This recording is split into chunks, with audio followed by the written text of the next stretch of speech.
सुप्रभात मेरे प्यारे बच्चों। आज हम पाठ 11 सत्य पढ़ेंगे। सत्य मीन्स सच। सत्य या सच्चाई को परमात्मा का अपना रूप कहा गया है। मीन्स जहाँ पर सच बोला जाता है, जहाँ पर सच का निवास होता है, वहाँ पर परमात्मा यानी ईश्वर का निवास होता है। उसके दर्शन, उसके यानी परमात्मा के दर्शन सच्चाई में ही होते हैं। जहाँ पर सच होता है वहीं पर ही परमात्मा के दर्शन होते हैं, क्योंकि परमात्मा तो निराकार है। परमात्मा का कोई अपना रूप नहीं है। परमात्मा के गुणों के द्वारा ही उसके अस्तित्व की कल्पना की जाती है। निराकार होते हुए भी सत्य स्वरूप है, यानी परमात्मा का अपना कोई रूप नहीं है, लेकिन जहाँ पर सच बोला जाता है, जहाँ पर सच सुना जाता है और जहाँ पर सच को लेकर काम किया जाता है, वहीं पर ईश्वर निवास करते हैं।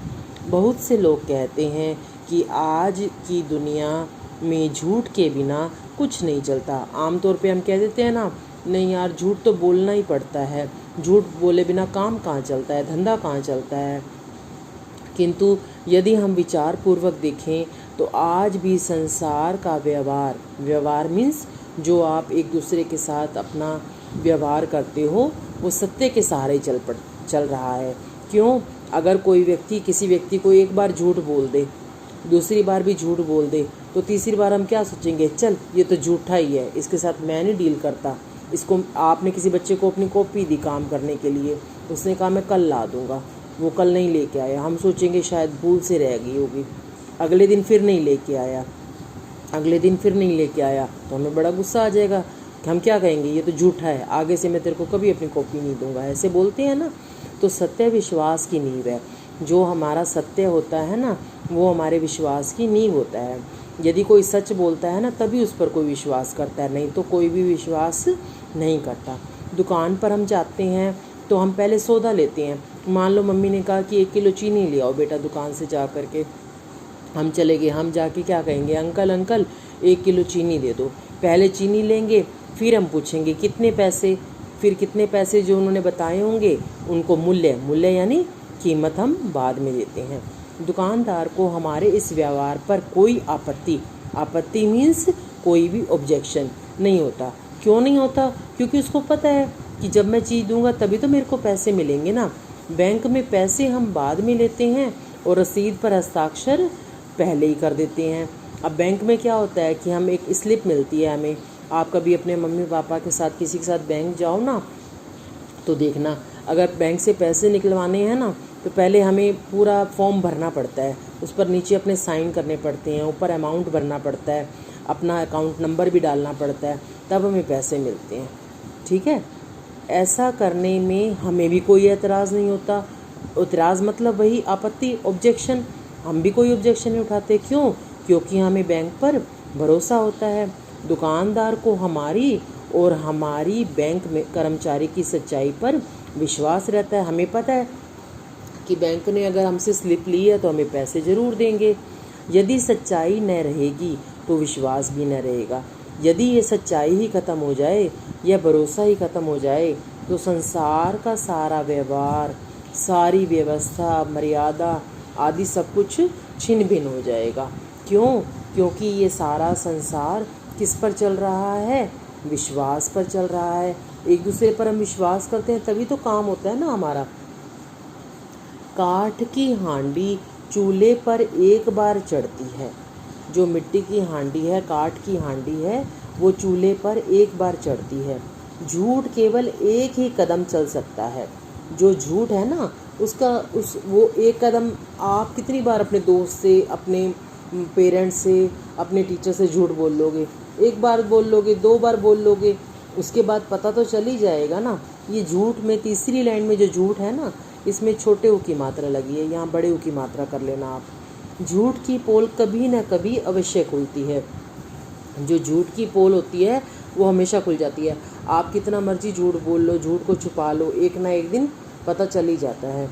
विजय अंत में सत्य की होती है, आखिरकार सच पता चल ही जाता है। शराबी के हाथ में दूध शराब समझा जाता है। इस बात का मतलब ये है कि यदि एक व्यक्ति रोज़ शराब पीता है, एक दिन आप वो हफ्ते में 7 के 7 दिन शराब पीता है, आप उसको कब से देख रहे हो कि वो शराब ही पीता है हमेशा। एक दिन वो दूध लेकर के बैठा होगा ना, तब भी हम सोचेंगे अरे शराब ही पी रहा होगा, ये कहाँ से अच्छे काम करेगा, ये कहाँ से दूध पिएगा। झूठ का सच भी झूठ ही माना जाता है।